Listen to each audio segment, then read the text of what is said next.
Hi, yan po yung ginagawa namin cabinet. Yan ay linalagyan, yan na-assemble na po namin yan. At yan po ay lalagyan na namin ng ng banding. Kasi hindi mo na mabandingan ng maayos yan kung hindi mo ma-assemble yan. Yan na o yan. Nalagyan na yun ng mga puti, yung tabi-tabi para gumanda siya at puro puti siya lahat. Yan po yung pinaka maganda dyan. Ayan o, rinurouter na namin yung mga parang yan, singawan.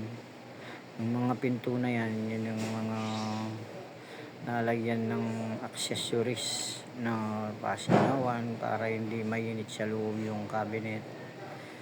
Ayan po, gagawa lang po kayo ng guide ng ganyan,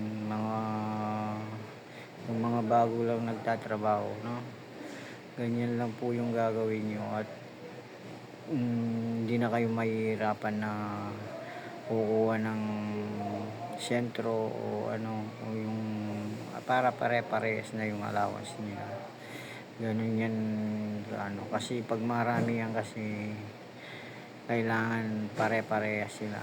Sabi nga ng boss ko dati, lagi kaming tinuturuan pag nagmi-meeting, sabi niya, productivity, true work, and simplification. Yan lang ang laging yan turo sa amin pag nagmi-meeting. Kaya kayo nang bahala kung English pala yun. Kayo nang bahala kung ano yung ibig sabihin nun sa Tagalog o sa salita niyo. Yan o, ganyan lang po yung pag-guide. Yan. Tapos lalagyan nyo ng 3/4 sa taas para saktong-sakto na yung mga galaw ng router dyan sa taas sa ibabaw. Ganyan o. Yan, no? Kaya pare-parehas na sila. Ganyan lang yun na kabilis. Ayan. At yan ay ilalagay na dyan pag yung mga yung mga lalagyan ng hanger, yan yung plywood na pinaka-guide para hindi ka na mahirapan, para pare-parehas yan pag linagay mo. Kaya hindi na siya ganong hindi ka na pasukat-sukat, isang sukat na lang. Kaya screw ka lang ng screw, lalagay mo lang yung plywood na yan. Yun ang pinaka-guide niyan. Yan guys, so yung mga iba naman alam naman nila yan ng ganyan mga technique kasi mga na yan, mga professional na yan, lalo na yung mga veterans. Yan po mga guys, so may mga yan, yung mga touch lock ba tinatawag. Kaya may mga bago na po tayong touch lock ngayon, yung mga bilog, yan ganyan. Diinan mo lang yung pinto at itutulak niya ang pusa yan para bubukas yan. Kaya ganyan po yan yan ang trabaho ng touch lock na yan.